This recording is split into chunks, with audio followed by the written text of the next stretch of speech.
a small thing. Okay. First, something from the a little bit before the Parsha, but we had first Parsha Zachor, right? So we could remember Amalek before we go into read the Megillah. Okay, so what is that to remember? What Amalek is trying to keep us away from having Hashem consciousness, to think it's all a happening, that it's just regular teva, and the whole idea is to remind you that this is what Amalek is trying to do: make you see that everything is like nature. This is politics, it's deals, it's that, and then it said no. You should know that it's Hashem.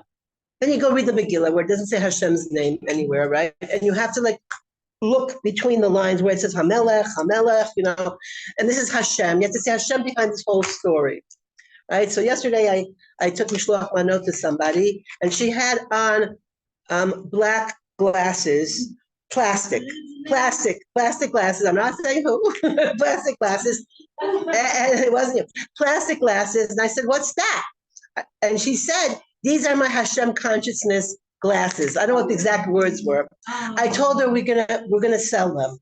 Okay, so for 5 shekel. Why black? Well, it could be any color you want. We can make a specific order for whatever color you want. Blue, No, but black is a negative. No, color. well, that's what she happened to have. I don't know. I guess, but people mostly put on pink, colored glasses to see positive. Well, there's also Hashem consciousness glasses, and I think we need to sell it. We can make money for the, Bas Medrash, and anybody who puts it on will now see Hashem in anything that's going on. So that's level 1. Then if you want bifocals, there's another level that today we're going to talk about is honoring Hashem. How to see how to honor Hashem. First it's to see Hashem, and everything, and then how are you going to honor him now that you've seen him? How do you honor him? So anyway, so we start with this Parsha Tzav, which is to command, okay? And the Ramban, according to, it mentions Rashi and Rav, I forgot if it's Rabbi Eliezer of Shimon.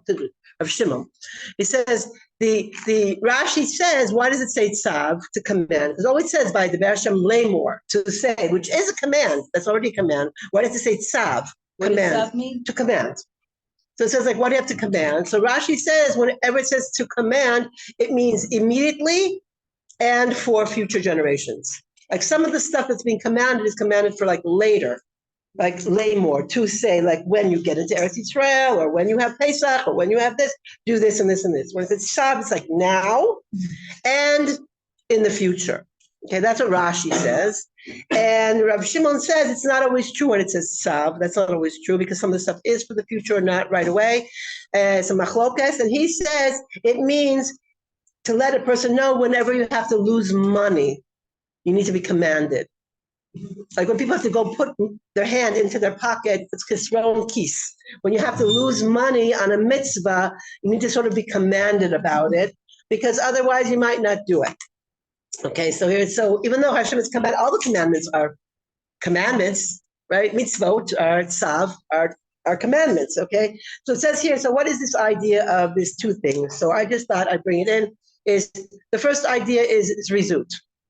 Right, doing things with alacrity, and the second thing is spending money on the mitzvah, beautifying the mitzvah. So I decided to bring from Mesilas Yesharim this concept of how to honor Hashem. Okay, with that second part of the glasses. Okay, so it says here, there's a whole bunch. This is in the section of Chassidut, the section of saintliness. It's pretty far into the book, whatever already in Mesilas Yesharim, and I figured even though you learn Mesilas Yesharim 100 times, this is the sefer that Rav Gershon Edelstein, he learned it whenever he finished it, learned it again, meaning hundreds and hundreds of times to read it, and it says, it says in the beginning, it says, I'm not teaching you anything new. This is what he says, but you need to review and review and review in order for it to really go in and to work on it. And it's like a workbook. It's not just to read it. So anyway, so this part about honoring Hashem. So before that, it had how to honor all the other mitzvos and how to do them properly. Ben Adam Chavero, which means Ben Adam Chavero means to always try to please your fellow man. Make it. Please means for them to have it pleasant. It should be pleasant for them and pleasing to them, etc. And then it says here, Hashem, how can you honor Hashem? And you can say here, it says, when it says, we shall now speak, I'm singing in English, okay? Well, we shall now speak of honor. Our sages of Blessed Mary have already exhorted us concerning the dignity and dearness of a mitzvah. This is my Hashem, and I will beautify him. Beautify yourself before him with mitzvot, with beautiful tzitzis, beautiful tefillin, a beautiful Torah scroll, a beautiful lulav, and further, okay? A person should expend up to an extra third for the sake of beauty of a mitzvah. So you're paying a certain amount for a mitzvah, you can pay up to a third to make it more beautiful, okay? So anything up to this point is paid for by Hashem. No, by him, I'm sorry, the person. You paid for this mitzvah, it costs you this amount, okay? And anything beyond it, Hashem is paying for. That's what it says. You're paying this amount for this mitzvah or whatever, and you're making it more beautiful. Hashem is like paying you. Now, it doesn't mean is he paying the money out or is he paying you in reward. So we read once before that if you're doing an extra on a mitzvah, then he pays you also in this world for that extra that you're doing. But here it says extra, and you can say here, if you're beautifying the mitzvah, and a person could say to themselves that honor is meaningful only to human beings who are deceived by such vanities, but completely superfluous to the Holy One, blessed be He, who is above these things and unaffected by them. Right? You can say, Hashem doesn't need his gashmias. Right, you're making a beautiful plate, on Pesach. You're spending more money for a Chanukiah, for a menorah. You could say Hashem doesn't need this.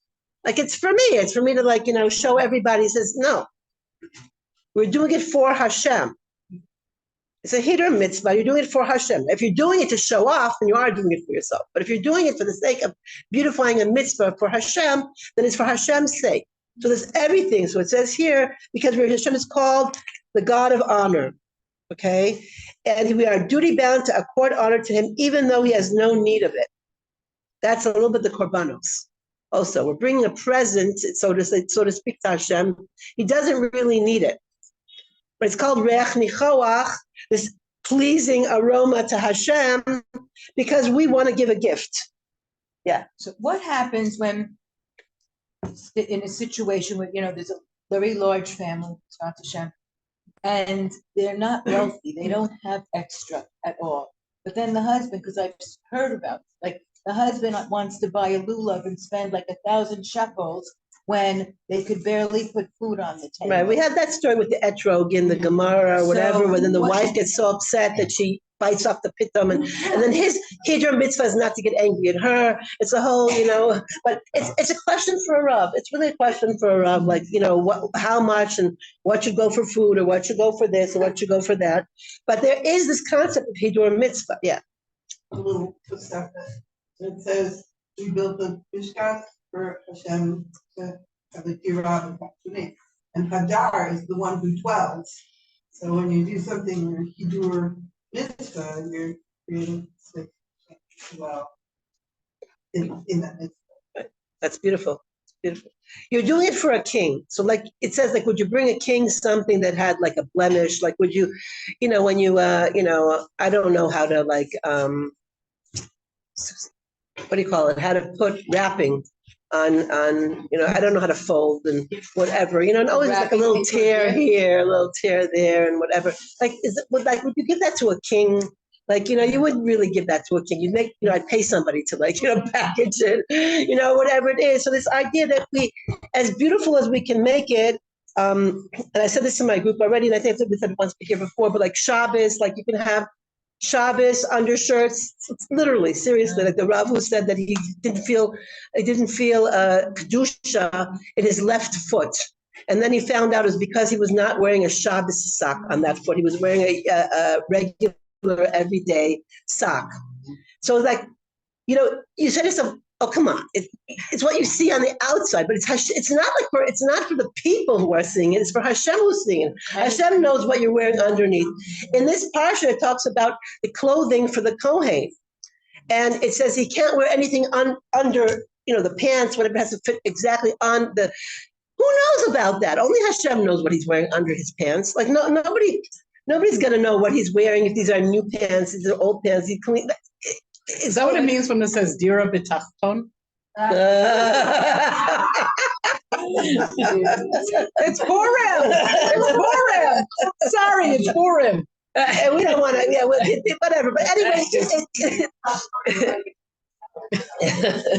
But it also does something to you. That's it. It does something It to does you. something to you. You know, like this is only like I only wear this underwear and bra on Shabbos. Or I only wear these shoes.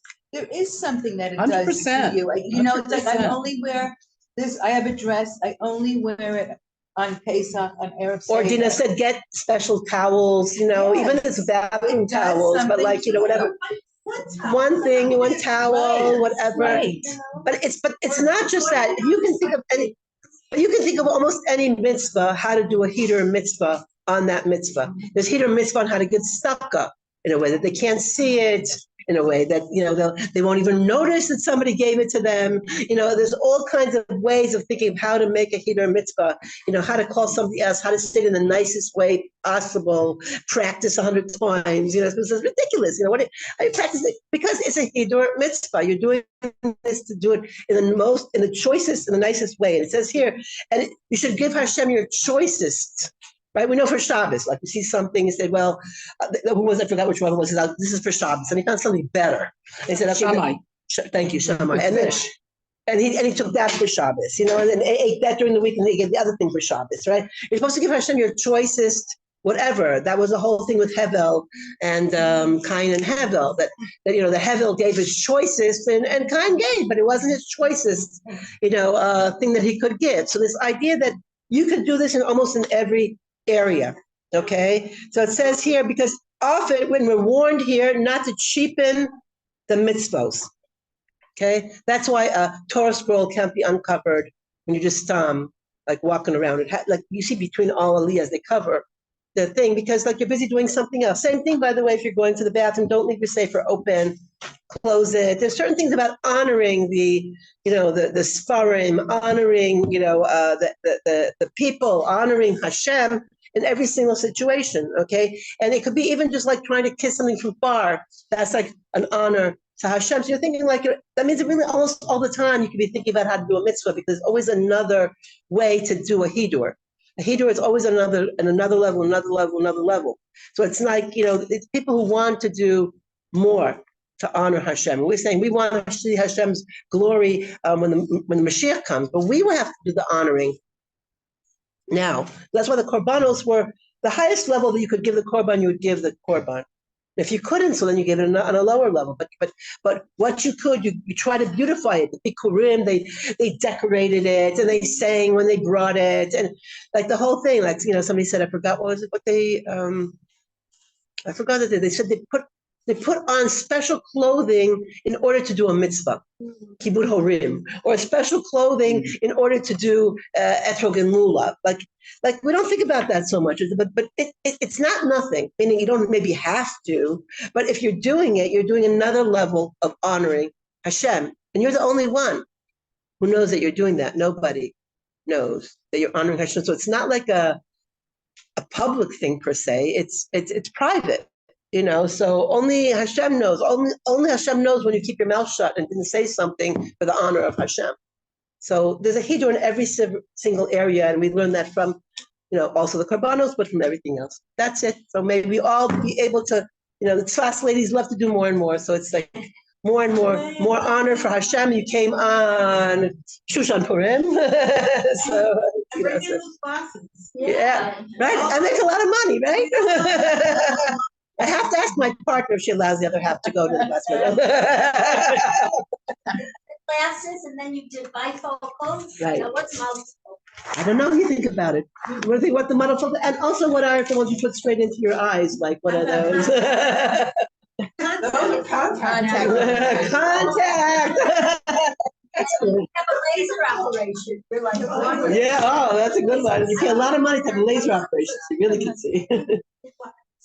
Oh. Anyways, thank you very much, Illana. I called Illana last night at what time? It wasn't 12 o'clock. It wasn't 12 o'clock. like 7 o'clock. or She's something. very kind. She never says no. No, I have said no. Okay, once. Can I add something? They found that even the blind were affected by color. And that even the underwear that we wear, the color of underwear. The that we energy, wear, you mean? The energy of that it? there are vibrations that come Right. off of colors. Yes. So we Wow. are Yes. affected by all of these. Yes, we are. Not just. I worked with blind people for 3 years at Perkins School for the Blind. Did they tell you? When they dream, they don't dream in color. Yeah, you're right. But they could feel an I have no energy. problem, but they're affected by Yeah, color. yeah. That's what they The ones I discovered. was around didn't They know didn't that. tell you. They didn't know But you know that. what? Not only that, but there's also an energy. There's some kind of machine. I read about it a few months ago, that every material has a different energy.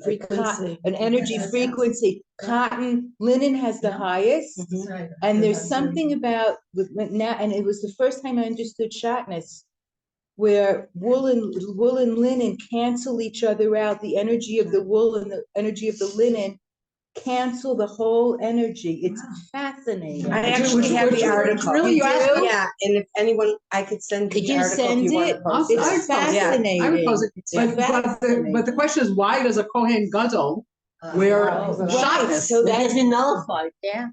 Maybe that, I was just gonna. That maybe what? that's the That reason. what? That what? Maybe the energy is nullified. So that he The could clothes be are not. right, they're not getting in the way of anything, but it was Although, they fascinating. say that one of the reasons why we don't Yeah. wear shatnez is because the Kohen Gadol does. Right. That's one of the halachic explanation why there is But- this mitzvah. But the article is not Yeah. even written by a Jew. It has nothing to do with the Torah. It was written by a scientist or something Yeah. who did It was this a study. experiment with the frequency of fabric, materials. Okay. And synthetics are like, really, Bad. you don't want Not good. synthetics. Really, no. Wow. Okay. Whoa. All right, so we're continuing. Before you go on, Yeah. we were just discussing yesterday, there were 3 redheads of us together, and we were discussing the fact that people think that red hair has a certain energy. It does. I'm sure. It does. Sure. Those fiery redheads. Okay, let's want to talk about continue our discussion of the laws of Shabbos. We've been working our way through the law of Hotzah, carrying. All right, we spent many a week talking about the different domains, the different areas. Each one of them is determined by size, population, whether it's enclosed, and lastly, we actually spoke about the makom patur. There are 2 that are from the Torah directly, and there are 2 domains that are rabbinic. Makom patur basically is like everything else: fire hydrant, post box, things like that. All right, so now we're moving on to another area. It's what can you do in these different domains? What exactly is the act of Hotzah? What is carrying? What is its halachic definition? And it involves 2 separate steps. And if you don't do both of them, you have not done the malacha. Okay, one is akira, meaning digging up, removing. Okay, you lift up something, you take it from where it was standing. Okay, and the other one is hanacha, putting it down, like nach, noach, resting. You put it back in its place. Okay, and as I said, you have to do both of them. And the actual mitzvah involves taking something from a reshus harabim and bringing it into a reshus hayachid, taking it from a public space, picking it up, carrying it, going into a private space, putting it down. That is the exact mitzvah or isur, the isur d'oraisa. That's the exact definition of this malacha. But there are many different things that the rabbis have added to it because it is a very confusing thing. If you were to take bake a cake, take it from your house, walk, which is private domain, walk through a public domain without stopping, go into your neighbor's house, so according to the Torah, bring it, put it on her table, you would be allowed to do such a thing according to Torah law. But it's obvious that it's such a confusing thing. People would say, what's that frim lady walking down the street carrying a cake? They don't know where she started. They don't know where it's ending. So because of this, in this area the rabbis added many additional restrictions in Hilchos Shabbos, but in carrying particularly, because it's very public and because it could lend itself to confusions, they added many limitations. Okay, so let's look a little bit more specifically in Akira. Next week we'll do a little bit more on Hanacha. So Akira, so first of all, you're lifting any item. Okay, that's the first thing. But any kind of movement of a stationary object, right? You see a stone on the ground. Nope, can't do that. That's also, you've removed it from the place where it was sitting, and now it's sitting in a different place. So that is also Akira. But it has to be intentional. Pardon me? It has to be intentional. Because walk on a gravel path. Okay. I mean, something, right, all right, that's true. But if you're right.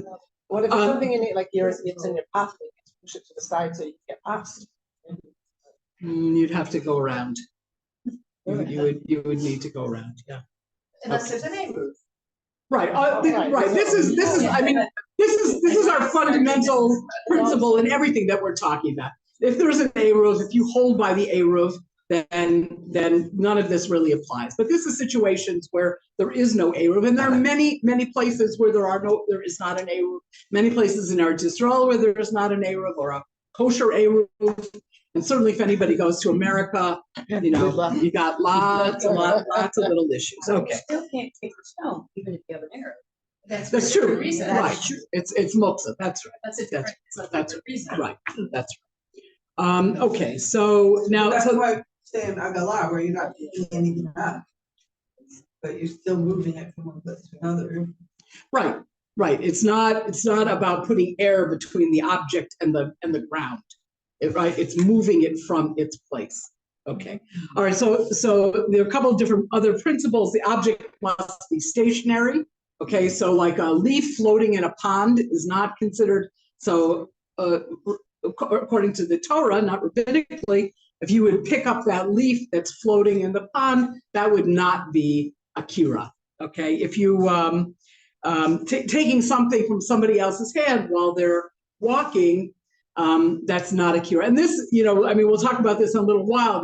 There are solutions to halachic problems. This is how, like, a crying baby who doesn't want to walk, not a baby, a toddler who doesn't want to walk home. That's part of the solution, which we'll get to.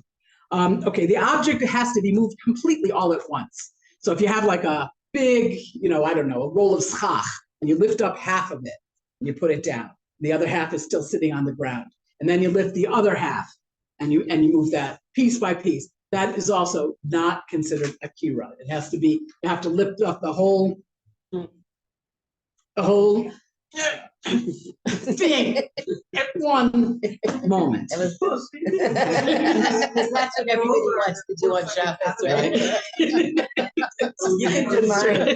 That's true.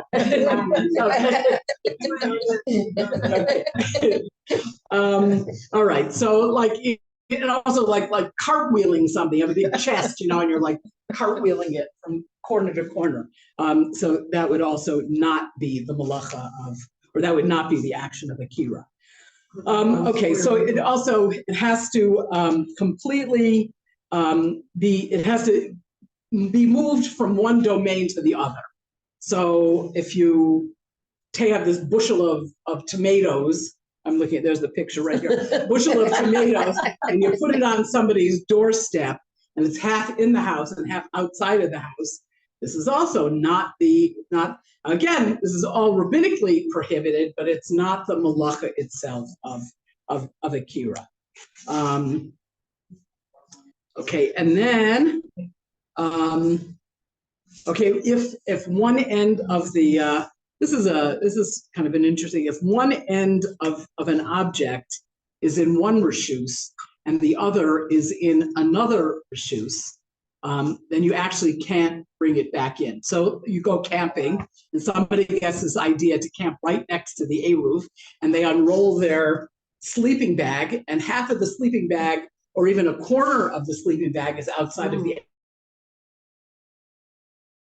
roof, you cannot use that sleeping bag. Okay, so just if the lesson here is You can't move it. you can't use it. Can't use it. Using it will move it. Yeah, yeah. That's it. Okay, so like if you are shaking out a tablecloth and part and part of it is outside of the the area beyond your porch is outside the roof and it falls to the ground and bye tablecloth. It stays there until you can't touch it and bring it back in. The only exception to this talks about in the times of the Gemara. Can you put your hands out with the tablecloth? Like you're standing in this reshut and your hands are going. Well, okay, so Not like what do you do with the tablecloth? that's a very good point. So I must say that it's not like the railing of because you couldn't do that. No, but you go past the railing, you could, like, right, and is that, you're not allowed to do that? No, you couldn't. Not shaking it out, just, you're holding a tablecloth out there, Well, or a toy. No, you can't put anything outside the Right, Eruv. so you can't, So you can't. So let's say this is a case where the Eruv is not like here's the railing, here's the Eruv. It's just a little further on. So it's enough room to shake, but not enough room to retrieve. Okay. no, I mean like your house, right out the house, it's not your property. Right. No, you can't. Right, you can't. You can't. Like, can you throw the crumbs out, like crumbs that you don't want? Take them off your that's it. Outside the air, like No. crumbs that you don't want. What's other problems? Anyways, it's Doesn't matter if you want. Right. Feeding The birds. Might even be muksa, right? Yeah. You can't. Yeah. Okay, so the one exception to this rule is if you happen to have your chumash on a scroll. Okay, I mean that's how people lived, right? You have your Gemara on a scroll. Here's a scroll of Baba Basra. It's a big scroll, and you unroll it, and part of it rolls outside of the Eruv. Then you would actually be able to take it in, and this is out of kavod for the object. You don't want to leave, so like your tablecloth, somebody walks on it, okay, you'll wash it, but one does not treat a holy sefer in that way. So that would be the one case where you would be allowed to draw it back in. Okay, that is it, and that is all. Yes. Does anyone have a rule here to check on the unit, see if it's up? Where's your? Someone checks every week. Well, have we been? I mean, we had this in Flatbush where there was a shul that took out a flag, was either red or green, whatever it was, see the flag, okay. Right. Do that. Usually they tell us when the Eruv is down. When it's down, Yeah, right, when it's yeah. down. Yeah. Have you ever heard of such a thing in Tzfat? Have you ever heard of that in Tzfat? Yes. Yes. Yeah. I mean, my friend told me, my friend who's in Yerushalayim for 50 years told me once. They announced it on the radio and they put it out wherever they could that the Eruv was down. I guess it wasn't fixable in town. The thing is that in Tzfat and in many large cities, there's multiple Eruv. Right. It's not just one neighbor. Like I'm sure your neighborhood has an Eruv, and then there's another Eruv around the city, and there's many overlapping Eruv. And then, right? I don't know if there's a phone number to. No, right, there is. So tell us what happens when you call. Check it. Nobody answers.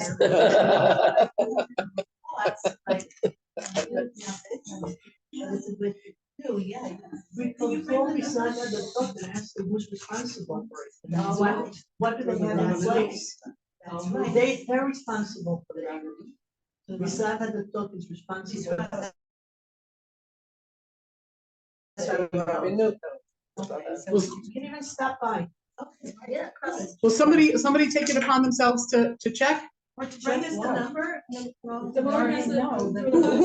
of you two. Who's Shayna, will you call and find out about it? Okay. All right. That's it for now. Give a minute. We have a few announcements Oh, I'm sorry. to make, and you have an announcement to make? You're eager to make it? You really want to make this announcement? Oh, okay. I know what you want. I know what you want. So I just want to make sure everybody saw my earrings.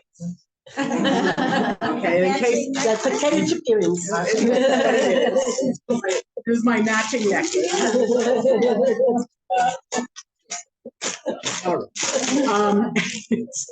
Keeping it going. Okay, so I want to just mention that breakfast this morning is sponsored. It's in honor, it's in memory of the yortzeit of Sasi Bat Yehuda Leib.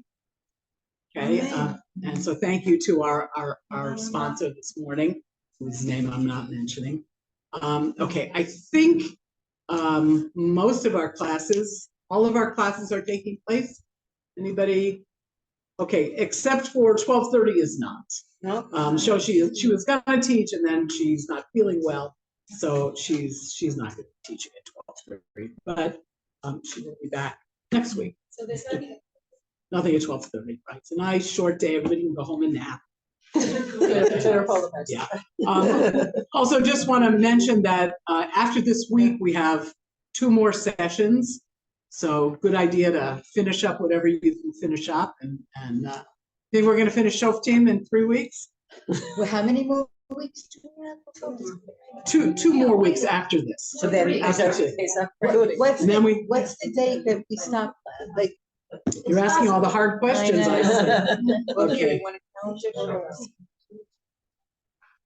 Okay, so we have classes on the April 1st and the 8th. and the 8th. And then Rosh Chodesh Nisan is Wednesday. Right. It's that Wednesday. So Tuesday. that's it. So then we're off actually until, that's a long one, until after Rosh Chodesh ER. What was that? So Rosh Chodesh ER is Wow, May, that is a long. May 6th. I don't know, I could be convinced. No, maybe May it's- 9th. No, we're starting again on May 6th. Oh, we start on May 6th. Rosh Chodesh. So I'm going away anyway, I'll be back next week. All right, okay, anybody else have any, I think that's, Miriam. anybody else has some announcements? Anybody want to say anything? Community events? Anybody have a cleaner that they could recommend? Somebody here washes windows. Dvar, anyway, Dvar, isn't she like an amazing person that she watches our windows? As long as we're thanking everybody, you know, you should have seen what was going on this morning. People were like, came to set up.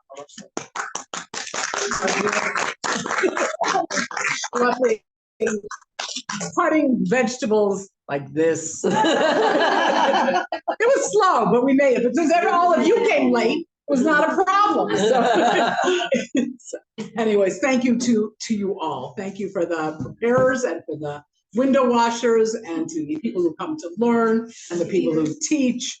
And Judy. Tanya's not here, so I'm going to remind everybody, there's dues to pay, please. And if you see people who come in later, please remind them, because I think that's a big piece. Anybody who comes in later who doesn't get to hear our announcements, they need to know that there's a donation. A price to pay. It'd be nice to. Price to people pay. So I ask all of I you, know. please It's remind sent her a people notice that personally. we run on money. We hope so. We pray so. Okay, I think that's it. Let's go learn some Chumash.